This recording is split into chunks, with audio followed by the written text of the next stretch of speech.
everybody. It's time for another installment of Eclectrocasts. This is Jeff, and we have Case. Hello, Case. Hey, Jeffrey. It's been a while, hasn't it? It's been a while, yes. And we were actually going to talk with Stephen, who is all the way in Australia, a week ago, but I got caught in a snowstorm.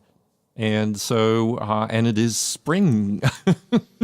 Well, it's great that we finally have Stephen, because we started talking about this interview probably in October or November, something like that. But we're happy to have him. Now we have Stephen Donahue, who you guys might know as Foreign Technology. Hello, Stephen. Good morning, good afternoon, good evening. Yeah. Take your pick. Hey, Stephen. Good to have you. Good to have you on Thank our you show. very much for having me. It's great having guests 15 hours difference in time. So One of the many challenges. Yeah. And we're going to be chatting with Stephen about some tracks new and old from his foreign technology, under his foreign technology name, which is the artist name Stephen uses. And, as we always do, and it may be a little cliche, but I think it's really important at the beginning of every episode to just let everybody know where they can hear and download your music, Stephen. Oh, okay. So I do have a Bandcamp page, which is bandcamp.foreigntechnology.com. The SoundCloud I still use, but not so much for new music anymore. I have to admit, it's got a bit of a, I suppose, a reputation now for the scammers and spammers, but it's still useful for getting ideas out. So I just haven't done that for a while, because a lot of the ideas I'm having, I'm tending to work on until they get to a much more release-ready state. Yeah. And Clever. you're on iTunes too, I Stephen. am. Sorry. Yes. Actually, I did not know all good that. record stores, I guess, is the way that what they used to say. But Yeah, that's what they used to say. the first EP, which I released myself, was through a company called AWAL, who did the distribution for me. So that was just something you can do, like DistroKid and those sorts of deals, CD Babies, those sorts of things, where they actually distribute your music to all the digital streams, basically. Yes. So iTunes, Spotify, all those sorts of fellas, Amazon, that sort of thing as well. Mm-hmm. That's great. And you collect your two cents every 3 months from Spotify? Like the rest I of don't us? even look at Spotify, to tell you the truth. It's too depressing. Yeah, it is. Yeah. It is. No, I was just going to say, it's always going to be to the benefit of the people that set it up. So the suits, as we like to call them, are always going to be the ones who benefit. Only to their benefit. No, not only, but mostly. People that follow me know this. I am not at all enamored by Spotify and things like it. I think it's a shame that things like SoundCloud are losing their reputation, because that is more community, or it used to be more community oriented. It did. Yeah, groups were great on SoundCloud as well. So that was very useful. But enough about me.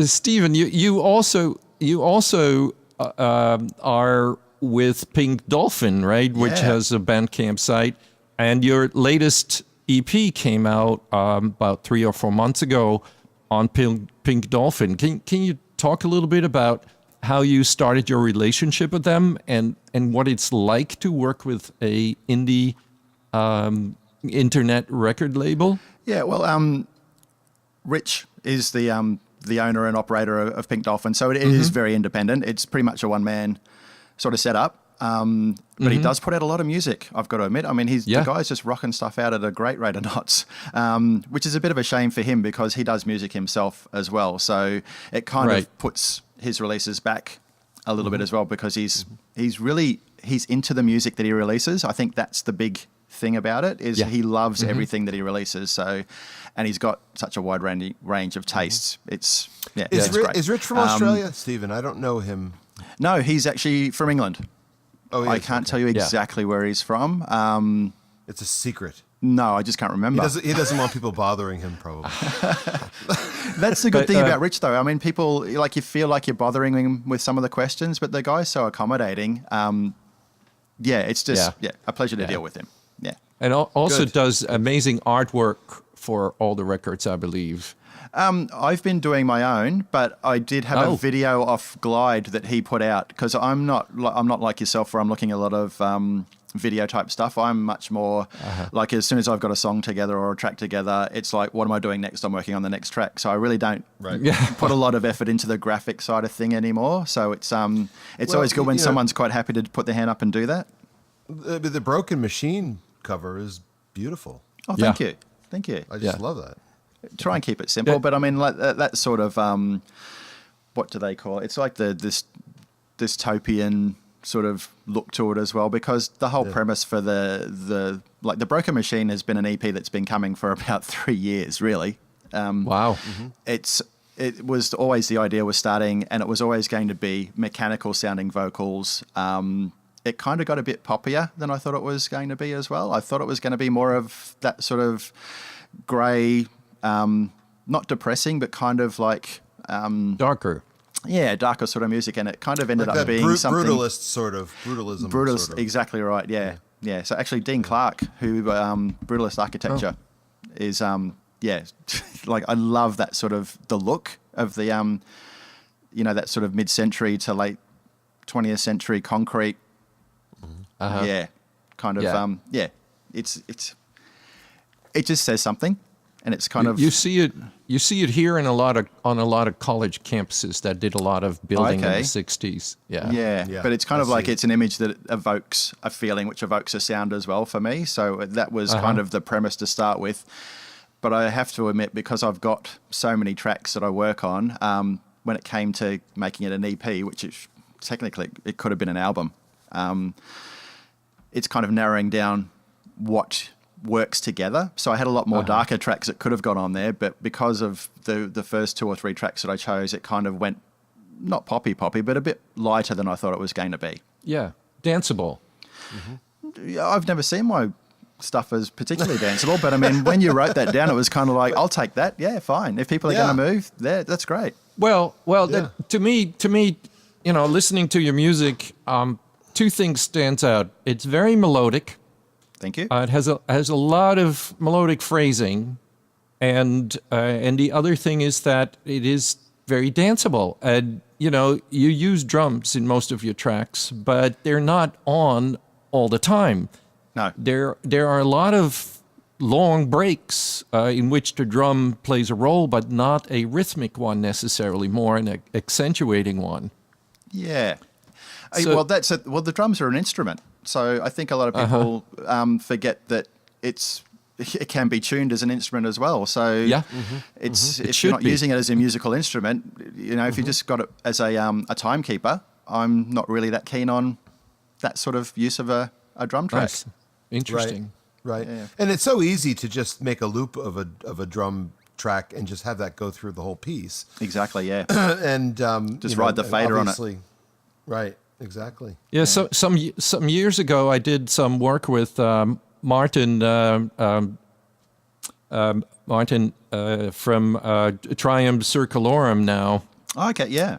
And I learned something very valuable from him. Because he does a lot of techno-based stuff, or used to do a lot of techno-based stuff. And like, for example, like the bass kick, he would have like 4 kicks in a row that were all tuned slightly differently, so that even the bass kick is not just one puck, puck, puck, puck. No, but it'd take him half a day to program the bass kick. Yeah, the kick drum. But he would spend an enormous amount of time on that, so that it would add something. It would add a cadence, not just a rhythm. Yeah. It's amazing how in those sort of the more dance floor oriented music, that the kick drum is it's the center of the track for a lot of the artists that I've heard, and even worked with some of the guys around here, and it's kind of like, it's all about the kick drum, and it's like it's not me, but I can see what they're doing, and it's so much different to what I'm doing. That's what makes it interesting. Yeah.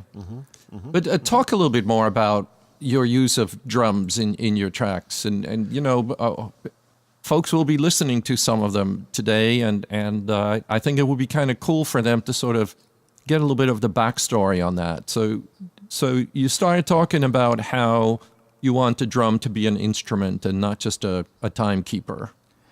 Yeah, and I think it stems from, like, when I first got into music, it was bands like the Beatles, basically. So even then, Oh, wow. it was the drum was still an instrument. I mean, when they were going through their kind of Magical Mystery Tour, that sort of thing, yeah, it was always an instrumental thing with the drums. Like, they had a good sound to them. The rhythms were interesting.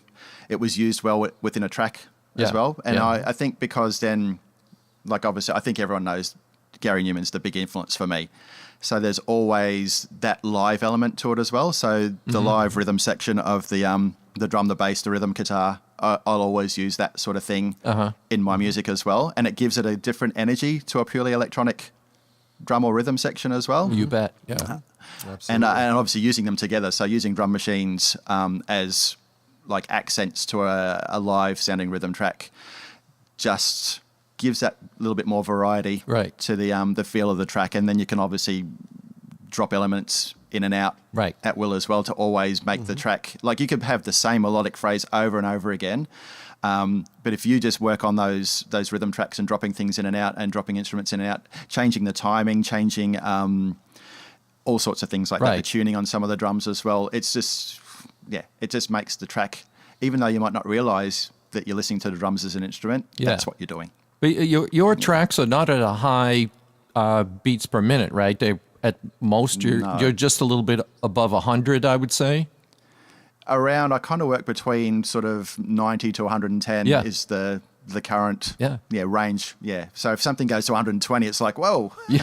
Slow and you use down. a lot of halftime feel, Stephen. You do have a lot of halftime feel to kind of set up that groove sometimes. So and I think so it appears to be slower in some spots, but that forward motion is always still there. Yeah, and I think that's part of breaking up the track as well to a certain extent. So you still want to try and make it accessible for people who are not musicians to listen to a track. Yeah. So if you can keep it interesting, even if the listener doesn't know what's keeping it interesting, that's the big thing. You've got to kind of engage the listener, I suppose, to a certain extent. And if you're not engaging yourself, I mean, that's a big part of it too. I've got to be interested in what I'm listening to, because if you're listening to the same musical signature over and over again, you've got to change something. Otherwise, you're just going to throw the track in the trash, basically, and start again. Right, of course. Yeah. But I also felt that you use the drums to also guide emotional cues. So when you go into a long break, then all of a sudden the drums let us know that, something is happening, and it puts us in a different emotional place. I thought that was really neat in some of the tracks. Yeah, it's interesting because I don't always set out with a particular endpoint in sight. It's really like, let's get the basics down and then go from there, see where it takes me. Just the other day, I was working on a track. Basically, it was just to test a plugin. I was just demoing a plugin. And I didn't even have the keyboard on. I was just entering note values with the mouse going, I just want a drum track, I just want a bass, and I just want a keyboard line or a piano line to work on this plugin to see if I was going to buy it, basically. And then I ended up going in a almost semi-orchestral direction with it down the track, and suddenly everything's working, and it's like, this is fantastic. And then getting the drums in and out of it as well, because I suppose when I go, I'm finding myself getting into patterns, which I've got to break as well. But I suppose I work through like a band sort of feel. And then when I break down, I'm going very kind of quasi-orchestral at the minute with big string sections and a nice subdued piano sound. So it's kind of changing from not styles, but kind of approach to a style as well. But it takes the listener in different emotional places, I find. I find myself sort of traveling emotionally. Yeah, well, that's good. It's interesting to hear because, like I say, when you're writing something, that's not always the intention, I suppose. It's kind of like, I just want to not even get a message across, but just get an idea across and go, hey, what do you think about this idea? And then if I change certain elements of it, it's like, okay, what do you think about the idea now? Right. Yeah. Stephen, are you a drummer? No, I did see your question. No, I'm not. I thought that was interesting. I would love to, but I think I lack the necessary coordination to be a decent drummer. Although I have to admit, when I was playing with a couple of guys, I'm going back 20, 25 years, I would always sit down at the drum kit at the end of the jam session and have a bit of a play, and they would go, you should be a drummer because I can keep time, I can sort of do the basic stuff, but as soon as I had to leave the rhythm and start to do something interesting, like a tom fill or something, I would just be going, no, I can't do this. Yeah. You lose it. Yeah. Oh, it's so much fun. Yeah, I used to do that too. I used to do the exact same thing. It is, isn't it? So what is your musical background? Tell us a little bit about any, how did you get into music, instruments you play, influences, inspirations, things like that, real quick. Listening to music was the big thing kind of till I was about 12 or 13 years old. And then I was actually at a friend's place and our friend's Electric came on the radio. And that was the end of it for me. It was kind of like me running around in circles going, what is that? What is that? And it was just the sound coming out of it, the little radio. And once I tracked down who it was, that was it. Because a friend of mine was actually into electronic music at school. So I'd heard he was into Jean-Michel Jarre, Tangerine Dream, Klaus Schulze, all that sort of more classic type. Yeah. Right. And he was playing that sort of stuff for me. And I'm going, this is really cool. But, I never really took off on it. It wasn't something I was going, I'm going to go out and just really get everything I can and take in everything I can from it. Whereas as soon as I heard the Newman Tubeway Army stuff, a little bit of early Ultravox as well, and Human League was around at the same time. So once I got that sort of, I knew it was Newman, I tracked down the Replicas album. That was, I think I went through about 3 copies of it on tape and then a couple of copies on the LP, that sort of thing. I'm picking it apart. And then, because that's when I was at school. So when I left school, I got a job doing a bit of signwriting. And that's when I bought my first synth. So from then on, it was really deconstructing tracks and, working out mainly the melody lines, because that was the thing that you could recognize all the time. That's probably what goes back to what Case was saying before about the there's melody in my music, I suppose. It's the focal point of it. So if you can't sing something, then if that worm still stays in your head, I suppose. So it's got something that's like a hook. Yeah, that sort of works. But as far as formal training goes, I did about 3 semesters of organ lessons. I started to do that sort of structured stuff, and it's not me. I don't get on with it. If someone's putting rules in front of me, I kind of tend to go, okay, but what if? Yeah. So scales, I can do scales, but it's kind of like, unless I can apply that to a track I'm working on, I don't really want to know. So as far as that, you need tools to be able to do something. So if I've got the tools to do it, fantastic. If I have to go and sit and do hours of scales to get better at doing something, I'll do it. But if I don't, if I can cheat a bit to get to the end result, I'll cheat. Yeah. So I will go back and overdub. I think we all feel that way too. Nobody wants to listen to scales. Oh, look. I mean, nobody wants to play scales. Nobody wants to listen to them either. So. I don't know what music teachers are doing then, because they love people playing scales. Well, because it can be evaluated. Yeah, it can be evaluated. It's deterministic, I suppose. Yes, it's exactly right. Yeah. One of the things about your melody, I mean, Case mentioned melody, and you just mentioned that you need that hook, you need melody. And I feel the same way with my music too. But one thing I noticed about your melodies is that they're very syncopated. Yeah. They stress the upbeat and they carry notes over bar lines and things like that, and that pushes the rhythm of the track ahead. Is that something that's conscious, or is it just kind of like your style? Do you hear music in that stressed, upbeat, syncopated way in your mind? Is that kind of where that exactly comes from? Right? It's not something that's always intentional. Sometimes it is, but most of the time it's what I think sounds better. And I'm always of the opinion that if it sounds good, it is good. It is. Yeah. So, and you've got to, and that's the thing with writing your own music. You've got to be judge, jury, executioner, I suppose. You've got to be ruthless to the stuff that's not so good, and you've got to be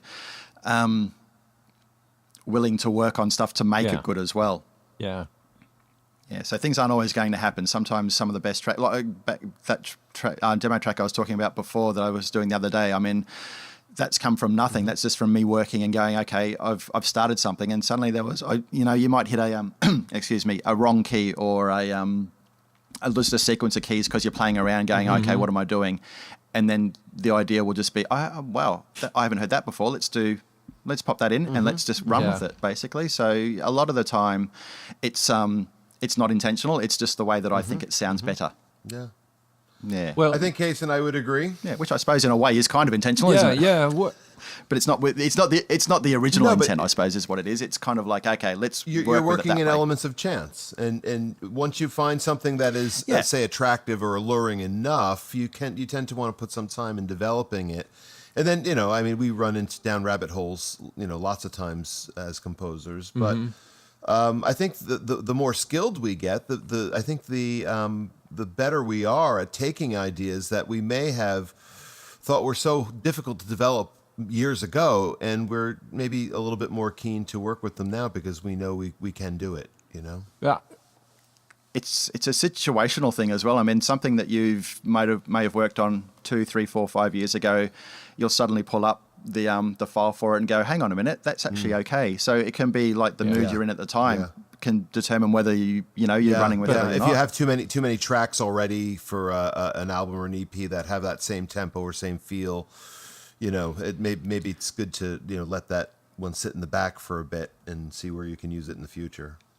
And it's always, well, I was going to say it's always better to have more tracks to choose from because, I guess then you can work on, the feel or the flow of an EP or an album. But sometimes too much choice is a hard thing to deal with as well. If you like your tracks too much. It is, or worse yet, you throw them all on an EP or the album, and the album ends up being 75 minutes, and it's too much information to be, Yeah.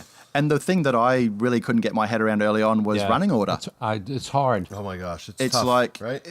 You have to, really think about the order you want your tracks to be delivered in, and that's something I never even gave a second thought to early on. It was like, really, I have to figure out, what's the best flow to keep, people interested, or to work with the feel of the tracks together, or actually, I would go the other way where I'd say, okay, I've done a down tempo type track, so let's throw in something that's a bit sort of punkier or more up tempo. So it's more about jagging from one to the next. Right, but I like that. I like looking at groups of tracks as complete works, as albums. I like that. I don't like the idea of single track. I like singles, right? Yeah. But I don't like the I don't like the idea of listening with a single oriented approach. I like things to develop. I like different avenues where you can be taken. In a selection of tracks, a group of tracks, like an album or an EP. Yeah. So there needs to be something that binds the tracks together, right? Whether that's an idea or whether that is a particular sound element or something. Yeah. And that's kind of what I did with the Broken Machine as well. So I had the idea that it was going to be this dystopian type of a thing. The core through it, I suppose, is the electronic vocals. So there's a bit of vocoder, there's a bit of computer generated stuff in there as well. And then I guess it was kind of just the idea, like the taglines with the vocals or that sort of thing were more about, things aren't going so great in the world, where we're going to be in 10, 15 years. I didn't want it to be like a downer. A doom and gloom message or a political type of a thing, more of just I like that sort of thing. Look, I've been reading sci-fi books for I don't know how long either, so you kind of get those. It's the way you think, I suppose. Well, So I was having a Twitter exchange today about that you're expressing in your art, you're expressing who you are, you're expressing yourself, and sometimes that's conscious, like you're developing a view on the world and you want to give expression to that, but sometimes it's not. But it still is something that lives in you. It can't be a neutral thing. So no, there's always going to be something subconscious that's going to push its way to the surface, and sometimes, like through music, that's a good way to express it as well. If you can't express it in a vocal or a visual sort of way, then you kind of it'll come to the surface in the music and like the feel of it. So someone says, "What's your music like?" I mean, I couldn't really honestly say my music is, and then go either synth wave or synth pop or that's I could say electronic rock, and that's about all I would get basically. But I mean, that's a really hard thing for me to do, is to give it a stylistic name. It's a really hard thing to do. Mm-hmm. Yeah, and I don't think any of us can do that, really. People need to, like in our community, like our community on Twitter that used to be SoundCloud and all that kind of stuff. I think what we do is just so varied, and crosses genres and subgenres. Yeah, and I think it's because I'm going back a bit too, because when I first had a release, it was a drum and bass track. So it was interesting you were talking about tempos before, because when I actually first got released, I was doing things around 160 to 180 BPM. And I think he just got so tired. And it's interesting because that's where a bit of the rhythm stuff comes from as well, because it was always working with loops back then, but it was always vary the speed a little bit. So you do a sort of half speed intro, and then you'd bring the drums in, you'd drop them out and back in as an instrument type of thing as well. You'd have a top loop and a bottom loop. You had a sub bass, all that sort of stuff too. So it was kind of a good precursor, I suppose, and it was that was where it got me into the I can't pigeonhole stuff, because they're going, okay, it's drum and bass, but what type of drum and bass is it? It's like, it's drum and bass, mate. I don't know what else to tell you. Then they went two-step and all this sort of stuff, and it was a neuro, and I was going, I can't handle this anymore. It's kind of like, it's drum and bass. That's all it is. Why don't we have a listen to Astra, a track from Stephen's most recent EP? And I want everybody to particularly pay attention to, the use of rhythm, particularly the use of the drums, but also this idea of melody and song. And then when we get back, I'd love to talk a little bit more about this idea of voice, the use of voice in your music.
were just listening to Astra from Foreign Technology, who is our guest on Eclectrocasts this time.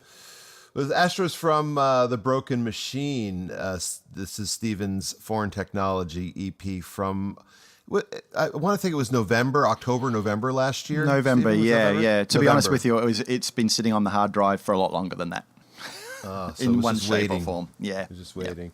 Yeah. I have to say, I love the Betty Davis eyes drum thing. That was great. That was great. And it's not a knock. And I don't want you to see it as a knock. I thought it was awesome. Until you mentioned it, I wasn't really aware. It wasn't intentional. Yeah, but let's talk about the voice, Case. Before we went to listen to that track, you had mentioned something about vocal treatments, and I had noticed that, and I had noticed a lot of vocoder and a lot of Steven's music, not only the current music, but the stuff he's done over the past 5 years. What were you thinking about that voice, Case? What did you want? So even if there's no vocals, like Astra doesn't have any vocals, if I remember, but I still hear voice in it. I found myself looking for words to fill into the melody. The melody is a singing melody. It is not a instrumental melody. It is so in all your music, Stephen.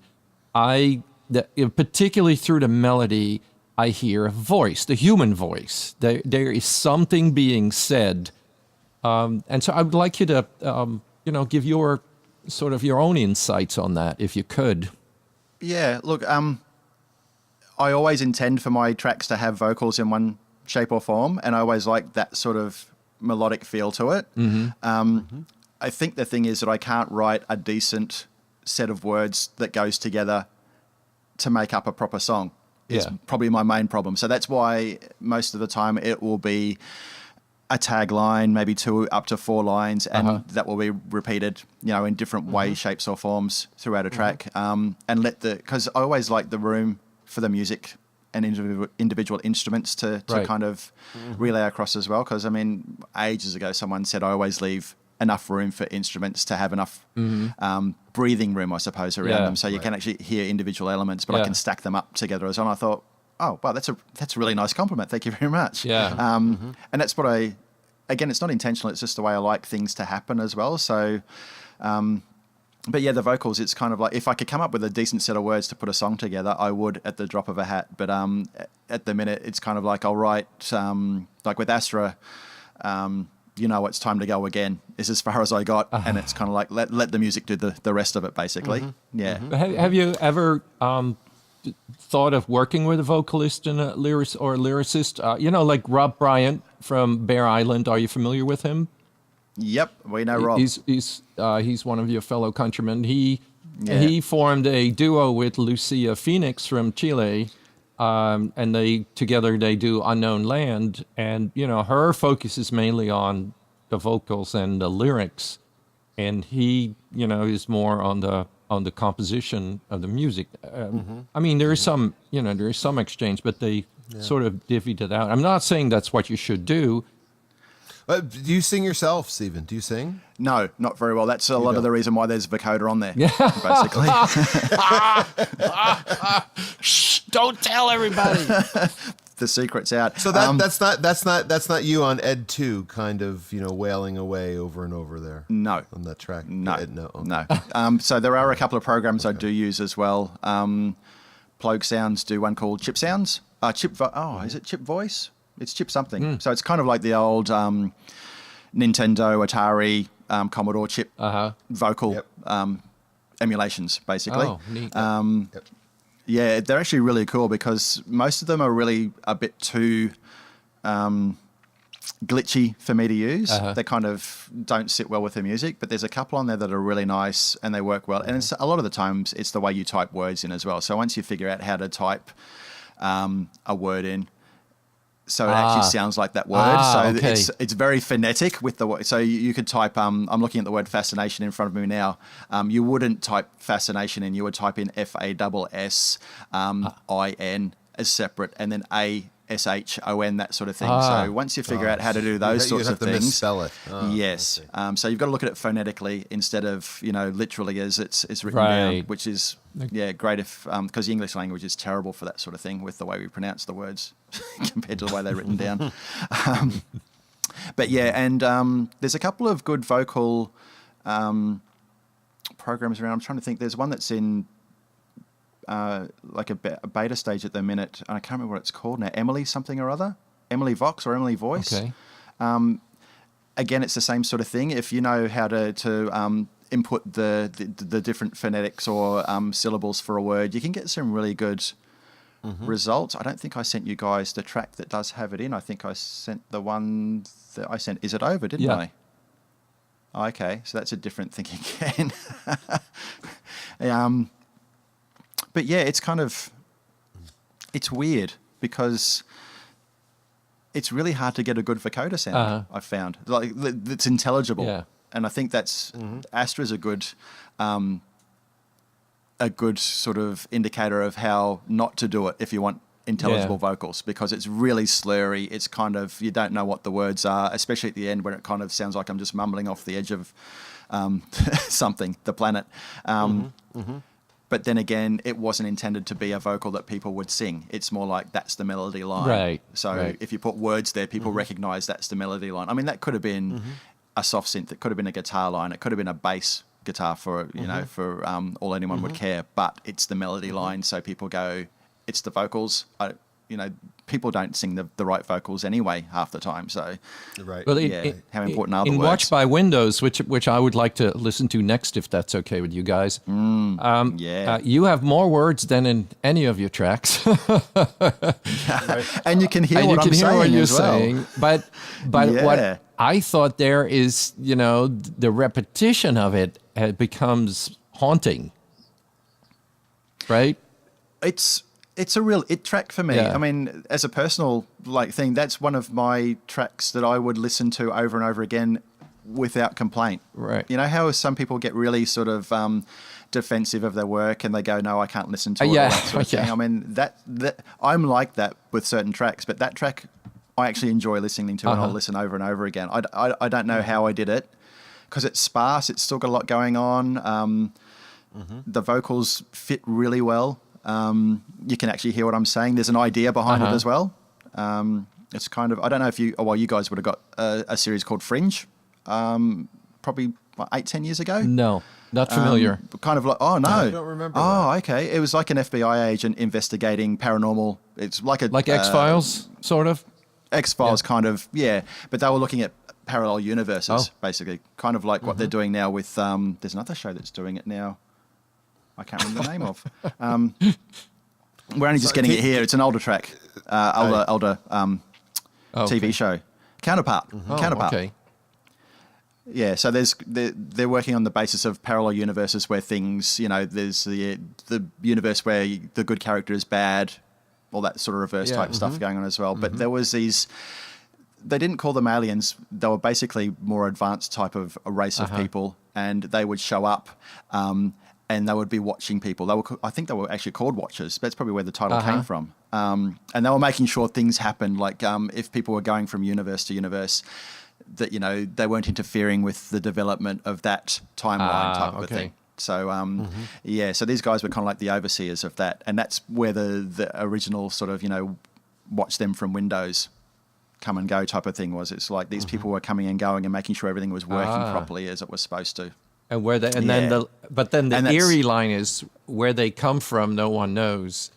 No one knows, and that goes back to like, who are these guys? Where do they come from? We don't know much about them, but they're in charge of everything. So it's kind of like a very good parallel with what goes on. The first line, sort of the first line now. is an observation, right? The second line is a thought, right? Or a threat. but it's like, whoa, where are they coming from, right? And it's kind of like the realization there's something happening that we don't know the full details of. So is it a good thing? Is it a bad thing? Is it something that's completely harmless? So this is from the EP Gliding, which you published through Pink Dolphin, right? How did that come about? Yeah. To tell you the truth, I can't exactly remember the first time I dealt with Pink Dolphin. I can't remember if I sent a demo. I actually think I did send a demo to them. But the first thing I did with them was Rich asked me to remix one of his tracks.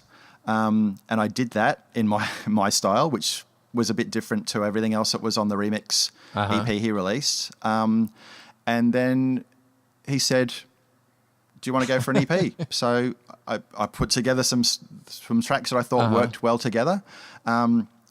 Still a bit of a theme, I suppose, as well. More of a flying type theme, though, I guess. And that's why the cover I did was actually like an old Soviet era jet fighter type of a thing that's all blurred beyond recognition, probably. But yeah, the tracks were more about kind of isolation while you're moving through the air, I suppose is the easiest way to put it. Cool. Yeah. So, then the first EP came out, and then it was always, like I said before, the release schedule on Pink Dolphin's amazing. So getting sort of an EP or a release jammed in there as well is really a good thing to be able to do. It's a nice accomplishment for you, you know? Yeah, because you're not like very much promoting yourself and your music. I think you have a lovely presence on Twitter where you where I follow you, where you speak mostly about football, soccer. And, you have like very strong opinions about the referees most of the time. Most people do in any sport, don't they? You've got to blame someone when you lose. When we're all done, we have to talk about VAR. What you think of that? We're leaders in the world of VAR. Thank you very Jeff much. has no idea what we're talking about. He thinks it's some sort I'm still thinking about Counterparts or whatever that was. Yeah, the show. You probably think it's some genetic disease or something. But let's go. I want to hear some music. Can we play Watch by Windows? Yeah, let's play Watch by Windows from the EP Gliding, which was published on Pink Dolphin in 2016, and we're speaking. Right. That was your first for Pink Dolphin, yeah. Stephen, right? That was okay. It was, yes, yep. All right, let's go.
Watch by Windows from the EP Glide. Foreign Technology, our guest, Stephen. Stephen, kind of getting into a little bit about the way you approach composition and things like that. I know a standard question, like from an interviewer is, do the words come first or does the music come first? But yeah, let's get maybe a little bit more detailed and a little deeper than that. Is it sound first? Is it melody first? Is it rhythm first? Where do you feel more comfortable coming into a new piece or a new idea?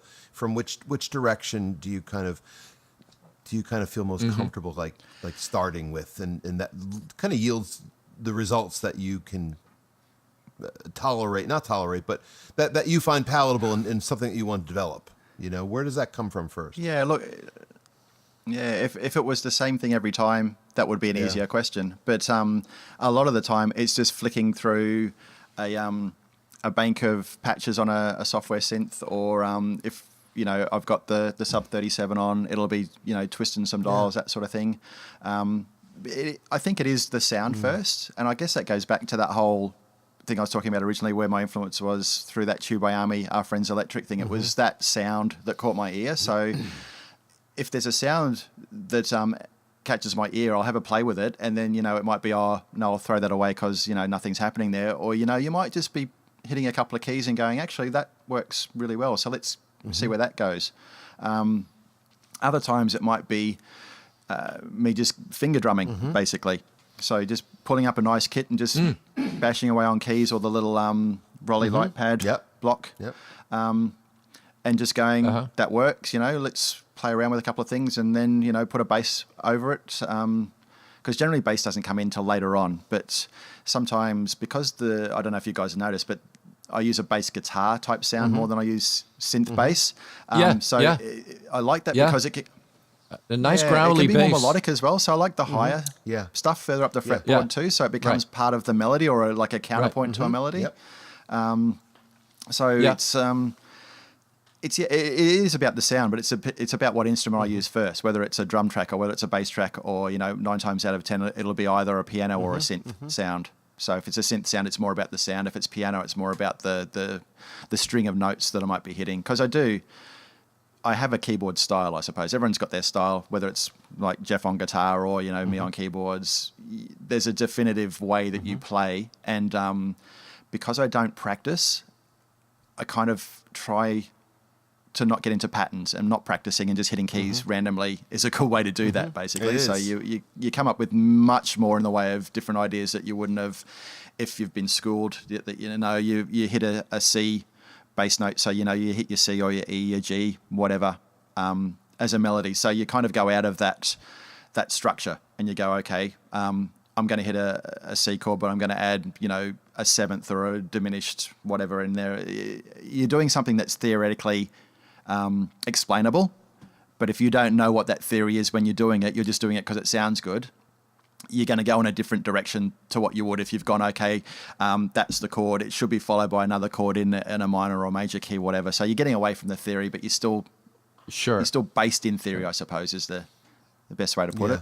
Yeah. Well, it's always nice to be surprised, and to do things that aren't going to work, like throw a major 7 in a bass or something like that. That's not supposed to work. It's not supposed to. And that's how some of the stuff comes out that you do enjoy listening to. You go, okay, those notes shouldn't work together, but it's not always the notes. It can be the frequency of the note as well. So it's again, it goes back to having enough space for things to either work together or like having something that's clashing. So it's annoying for people to listen to. Sometimes that works as a bit of a break in a track too. So it's kind of like it just swings things around 180 degrees, and then you can either keep going that way or you can swing it back around 180 degrees. And that's one of the cool things about being an electronic musician, because we have all these tonal and frequency varieties to choose from, where you might not have that in a standard guitar, drums, bass area, like in a traditional band. I suppose as far as the dry instruments, yes, but when you start throwing in your pedals, your rack effects, all that sort of stuff to your software effects, that's where you can be really creative. And people are sort of going about, I don't want onboard effects on, my synths or my software synths because I'm always adding them separately. But it's like, well, it depends on what makes the sound, whether it's the effects on board or whether it's the effects outboard. It's all part of the same sound. I want to step back to the use of the more the straight bass sound, and you also use straight piano sounds. Sometimes, just to accentuate chords or to accentuate double up a melody. But I think that's what takes your music out of the straight sort of synthesizer electronic realm. It takes it more into the rock and into the even fusion, fusion here and there, fusion feel, because that sort of growly, dry bass, I love that. I love that sound, but it's used more in a fusion style music, like Yes or those kinds of bands. To be honest with you, it probably comes from my love of the band Japan. So Mick Karn, fantastic. I mean, the guy was a genius, but then that got me into people like Pistorius, Stanley Clarke. So guys that were really using the bass as a really lyrical, melodic instrument as well.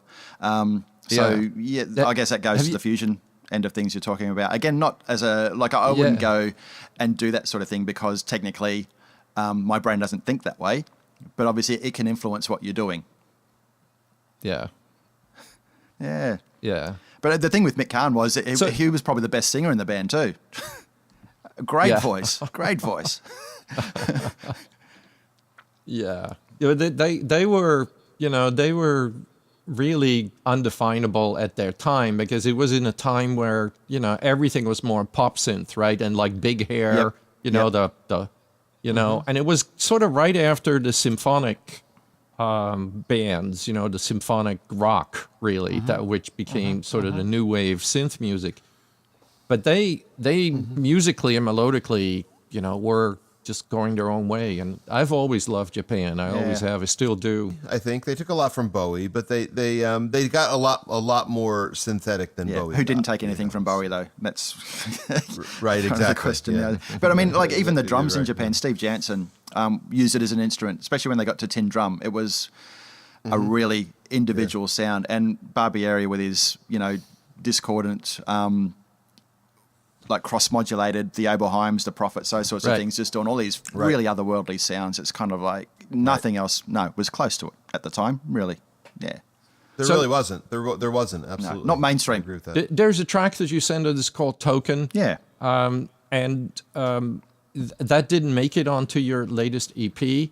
And it is a very different kind of a track, which does not have these more acoustic bass or more straight bass and straight piano on it. It is much more synthesizer based. Yep.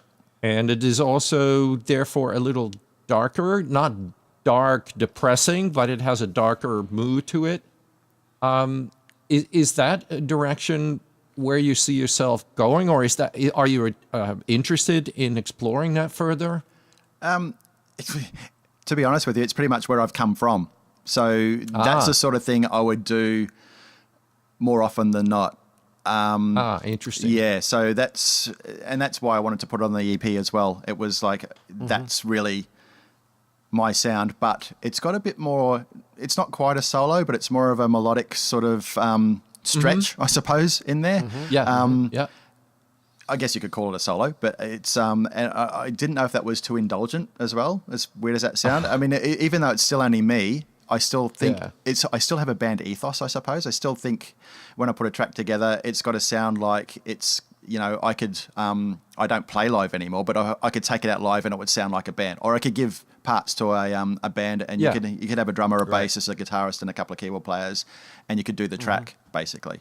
But yeah, I was doing really down tempo, even stuff without drums. Not ambient, because there was always a melodic element to it, and I always wanted to have something that was either the vocal or a keyboard line that people could connect to.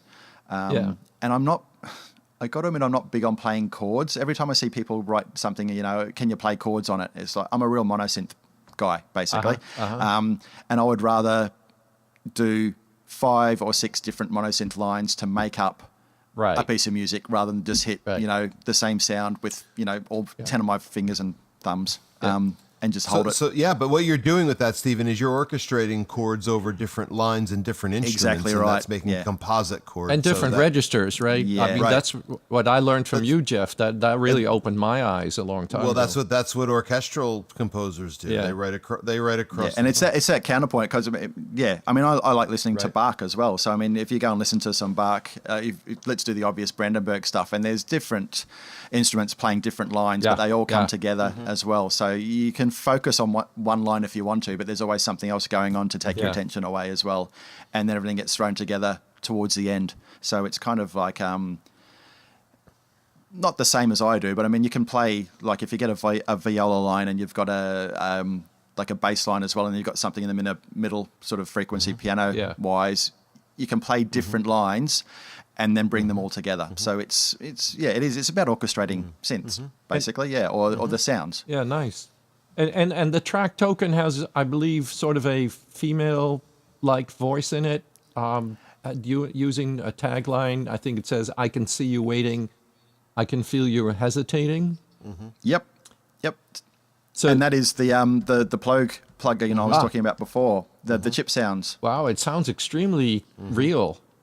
And that gets back to where I was saying before. Once you figure out how to input your data into it and how to kind of it's affected afterwards, but I mean it's your timing as well. So with any vocalist, timing is really important as well as tuning. Obviously, timing is probably more important than tuning. Really, it's getting it to sit properly. So quantization, and I quantize an awful lot of stuff before I start putting things back out of time again. Sure. But you've got to be, if you want to have a feel to it, you've got to be really, you've got to micromanage it, I suppose is the best way to put it. You've got to be really, really sort of minutely looking at moving things around and getting them to sound right. Yeah. Well, takes a lot of work. Well, first you need to be precise, because if it's not precise, then it can never sound together. And then you can make these subtle, shifts.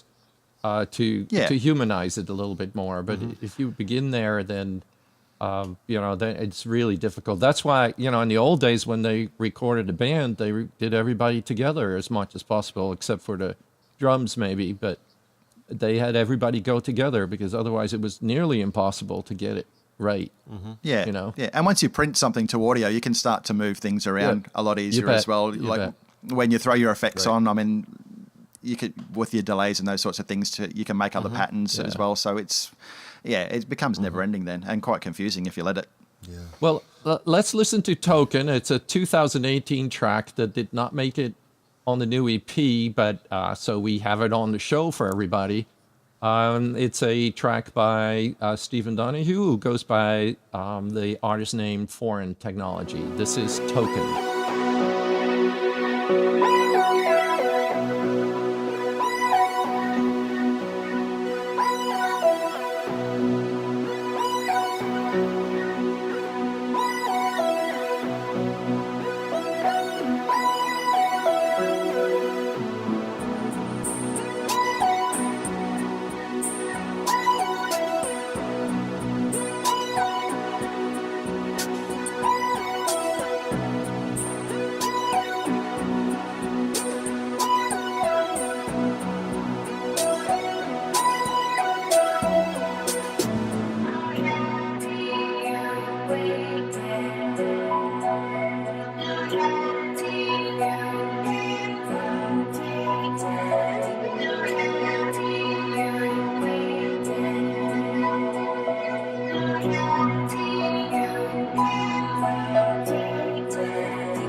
So, Stephen, in your estimation, has your approach to composition and your music kind of developed over the years or changed at all? I know you mentioned that you were, one of the early things you'd done was a drum and bass sort of format. But, are you still searching? Are you still looking for a sound, looking for an approach that kind of moves you from where you were at one point, even 3, 4, 5 years ago, to where you might be a year from now? That's a tough one because, I mean, originally it was deconstructing, the Tube Army stuff, the Ultravox stuff, which was obviously more of a pop rock sort of structure as well. And then when I moved into the more dance music side of things with the drum and bass, and then into breakbeat, which was kind of just the same thing but slowed down pretty much. There's certain formulas that you have to work with, and they always talk about your intro, so the DJ's got something to mix into, then you've got your main figure or theme, and then you've got your break, and then you've got your drop and all this sort of stuff. And it's kind of like it doesn't matter what the music is, there's always got to be this particular structure, otherwise people aren't interested in it.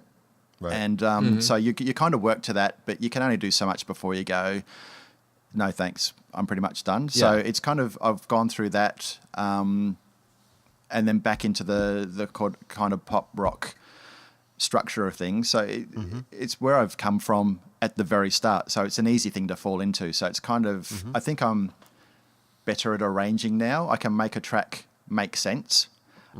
Whereas before it was more of a rambling sort of, and that's the thing with using a DAW. It's very linear if you let it be. Right. Yeah. It is. It is. Yeah. Originally when I was using Cubase in the early days, it would always be in chunks because I started with Cubase on the Atari. So it was always 4, 8, 16 bars. That's your lot.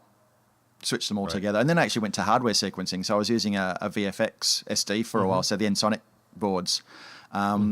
Same sort of thing. You'd put together sequences in chunks and you'd throw them together as a song and then you could play over the top of them, that sort of thing. So you kind of learn a little bit of discipline that way. But then when you go back to the linear sort of thing, like with Logic now, where you can just let the thing go forever and you can just play and do silly things. You still have to bring back a little bit of that discipline and go, okay, we need to have this make sense from go to woe. So I know when I started out, and probably a lot of people when they start out, it's the 15-minute intro because, you want all these floaty chords and nice little flourishes over the top, that sort of thing. You go, oh, I know, wonderful. And then suddenly it's like no one's listening anymore when you get to the actual track.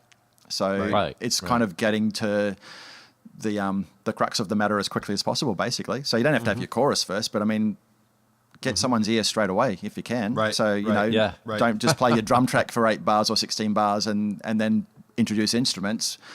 Get your instruments in there at the same time as the drums and just, a cymbal crash to start with, grab someone's attention rather than sort of ease them into it. Because people, they don't have time these days.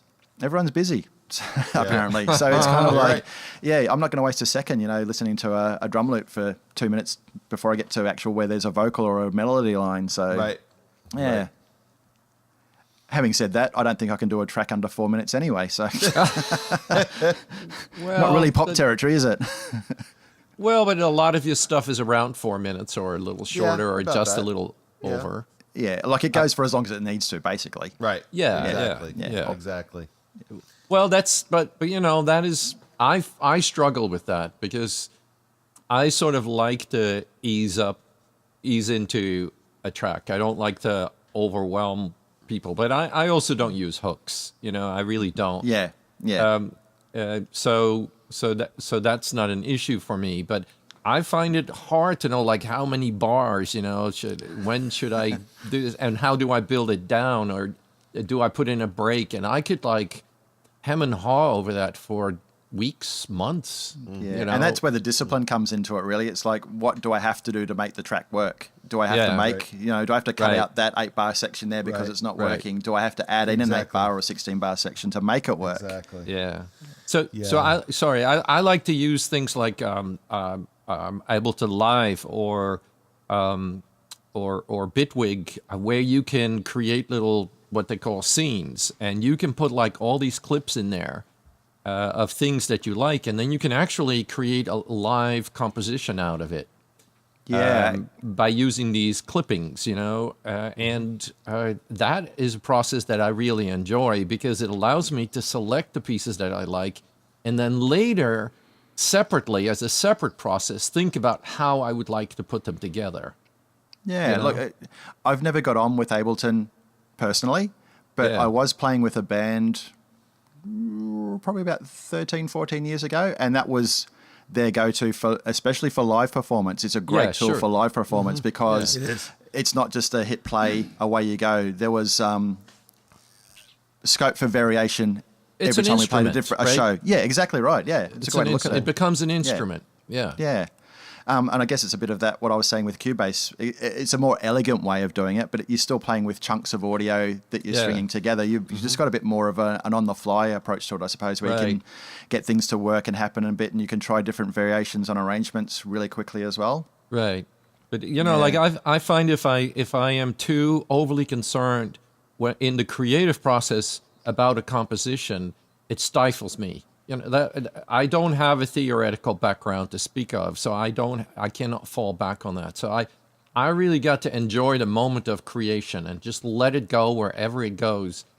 And then I'd like to be able to cut that up and use only those pieces of it that are attractive to me, you know? Yeah, I mean, that makes perfect. Oh, that kind of goes back to almost a music concrete type of thing too, where it was kind of like patching things together off tape loops and all that sort of stuff. I mean, it's as long as there's been recorded music, I suppose, there's always been that way of working as well, and it's a great way to work. It's not me, but I mean, it's right. I listen to stuff like that and just go, it kind of does my brain in a little bit, because I'm going, how do you do that? How do you think that way to get that end result? So, and that's again, you know, the good thing about music is that there's so many different approaches, and you don't have to particularly be a musician either to make music. So if you're listening to something and you go, wow, I don't know how you did that, that's fantastic, and someone says, look, I recorded it on my iPhone and I stitched it together in GarageBand, it's like, it doesn't matter. It's not the process, except for the person who's doing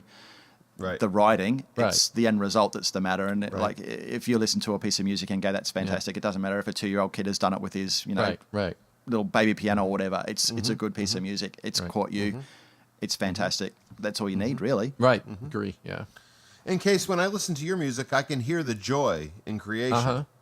That's why I enjoy it. I can hear you having fun with it. Yes, that's if that is not in the process, then I see no. But it's just me. You know, I just don't see a point to it. And so you know, I also don't make. You know, I also don't work in my head at all. You know, I can't. I don't hear things. I see things more.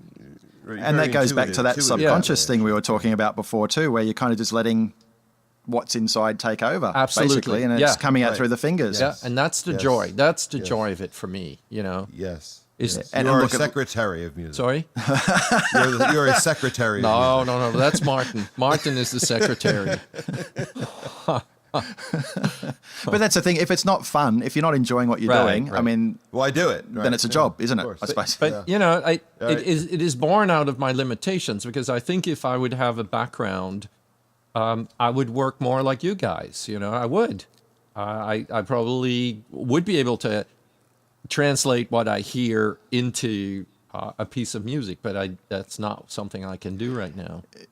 Do you know what the worst thing about being able to hear stuff and then put it down into some sort of form that's recorded is that what's in your head isn't always what comes out when you're actually. It's kind of like there's something a filter in between that goes, okay, that's what it should sound like in your head, but now I'm playing it. I don't want to do that. I'm doing something else, and it still fits. It's kind of like, well, how did that happen? Yep. I've said that for years. Yeah. Stephen, absolutely. I agree 100%. I don't know if you guys have that, but the most fun I have is when I'm sort of watching myself and my fingers are just going on the guitar and I'm like not even willing it. And I'm actually observing myself while I'm playing. And that is just an amazing, doesn't happen too often, but when it does, is like I don't need anything else in my life at that point. You know, it's just nirvana. It's just absolutely gorgeous. Yeah. Well, that goes back to what you're asking before about how I start tracks, and it's kind of like sometimes I'll just sit there. My controller is a Dave Smith Instruments Mofo, so 4 octaves, so it's not a huge keyboard anyway, and I'll just sit there with 2 hands thumping till something happens, basically, and that can be how I start tracks as well. So it's kind of like it's not a conscious thing sometimes. It's just like what sounds good. Let's hit some keys. Let's close my eyes or look away, or look at my email or distract myself somehow, and then. Then you go, oh, hang on a minute, what did I just do? That was a little chord sequence, or that was a little melody happening right there. Let's go back and dig that out and, see where it goes. Cool. We should play some together sometime if we could. It would be fun. Just explore sound, Well, it's amazing what you can do these days with this internet thing people are talking about. So, all right. This internet thing. Yeah, people are talking about it, aren't they? Well, Stephen, we want to write out on your track, Is It Over? Can you talk a little bit about Is It Over? Because our interview is going to be over sometime soon, too. We're having too much fun. Yes, we are. I agree. Have we actually done any of the questions that you sent me? I think we've done a couple, haven't we? Yeah. I think we've hit on just about everything. Oh, good. in one way or another. Yeah. Except for your name, Stephen. Would you mind, before you talk about Is It Over, would you talk about how you came up with foreign technology, and what is Step Tech? Foreign technology. So the first track I did have released, there was an ad in our local paper, I think it was actually. It was like one of our street music papers that was calling for submissions for an electronic music, unsigned, unfound kind of, bedroom producer. That's where they were looking for the next great thing. So I threw in one of my drum and bass tracks and got a phone call a few weeks later, and they said, "You've made the cut. You're on the album." It's kind of like, no, I'm not. And it's the first time you get told that you've got a track that someone's going to sign and they're going to release it, Australia wide. It's you just don't believe it's happening. Yeah. Wow. It's more about who you know than what you know, all that sort of stuff. But I mean, the intention was to find people doing pretty much what I was doing. So the guy that was organising it said, "We're not going to use your name." It was like, okay, I don't really want to use it either, to be honest with you. So it's kind of like not as exciting, not as engaging as some of the other bands that were on there. And there were lots of duos and bands and those sorts of things. Or if it was an individual artist like myself, even though we were supposed to be unsigned and unheralded, there was a few guys that made it on there that had a bit of a name previously under different guises, I suppose. So there was a bit of knowledge in front of me. And so they said, okay, we'll give you a couple of days. We're doing the artwork, a couple of weeks' time to let us know by then. So I was watching, what was I watching? I was watching a documentary about UFOs, which I do watch with a little bit of humor, I have to admit, when I watch some of these programs. But apparently there was a division of the US military called the Foreign Technology Division, which was set up to investigate technology that they'd found and they were keeping at Area 51, all this sort of stuff in the Blue Book. Yeah, all that sort of, 50s conspiracy type stuff. I like the sound of Foreign Technology Division, so I thought the name was too long, so I just went with Foreign Technology. And I suppose to a certain extent it applied to me because some of the stuff that I was using at the time, I didn't really know how to use that well. So the technology was a bit foreign. So I had to investigate and use... That's when I was using the VFX SD, I think. So it was more about getting in under the hood because those 90s menu-driven synths were a pain to program. So if you wanted something that didn't sound like everyone else who's got the keyboard or bought, the preset cartridges, that sort of thing, you had to get in under the hood and do some work. And there wasn't a lot in the way of like computer-based editing software like there is now either. So it was really... Or even YouTube videos. Yeah, YouTube videos, something like that, yeah. So it was all menu-driven stuff. So, I mean, I had that and I had a Matrix 6. So, if there was a slider or a knob anywhere, it was like a rare thing.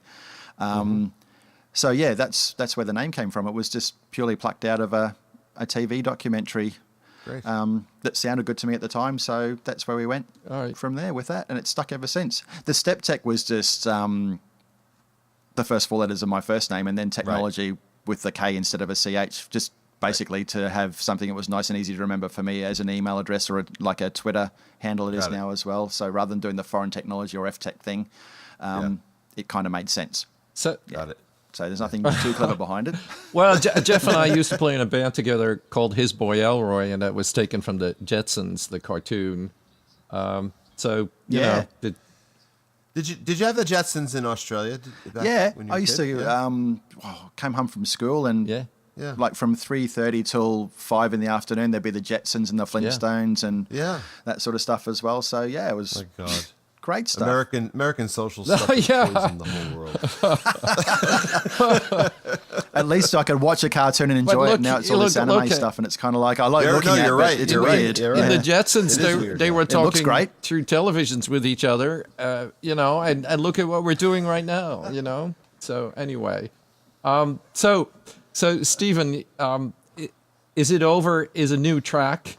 And so this is basically not out there in the world yet? That's right. So it's basically a more advanced demo, I suppose is the way to put it.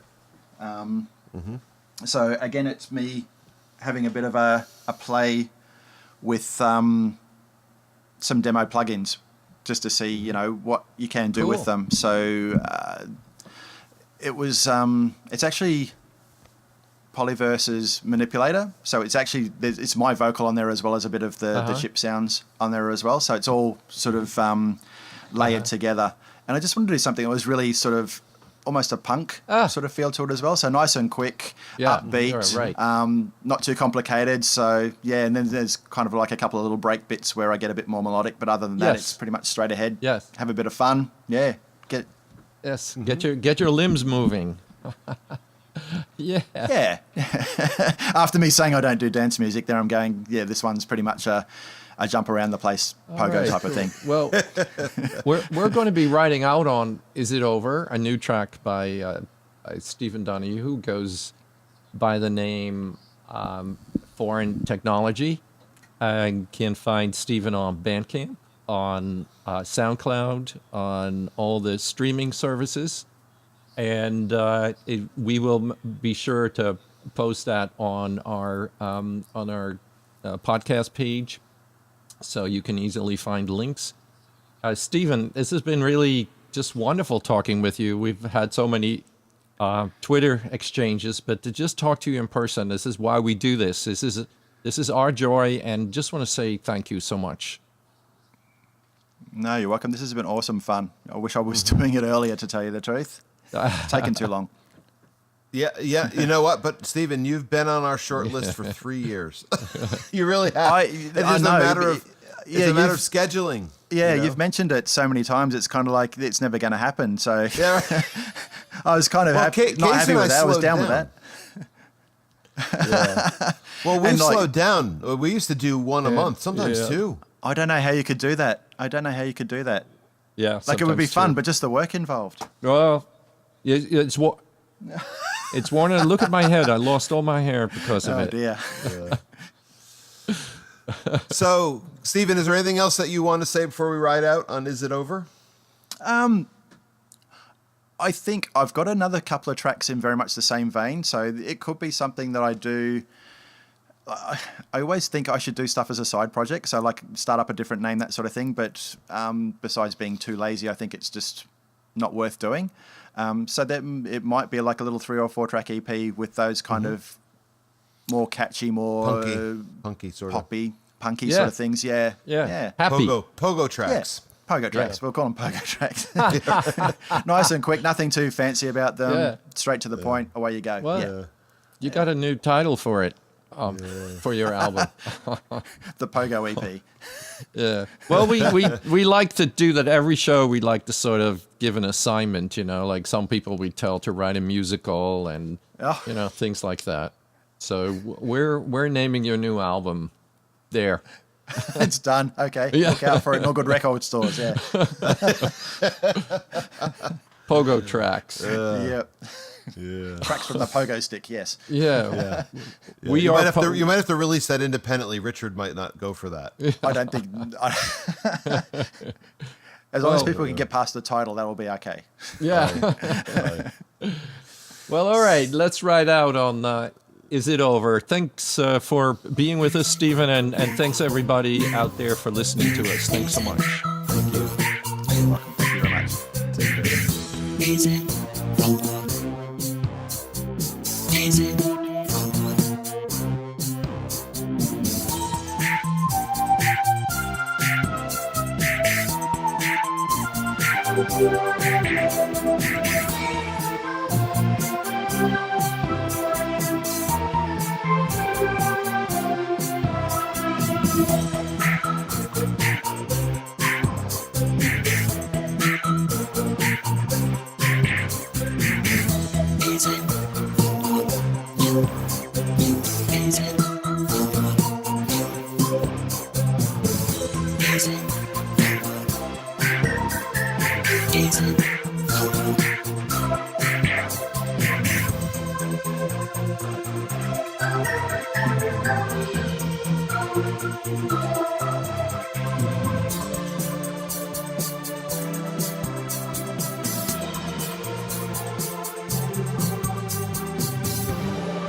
amazing.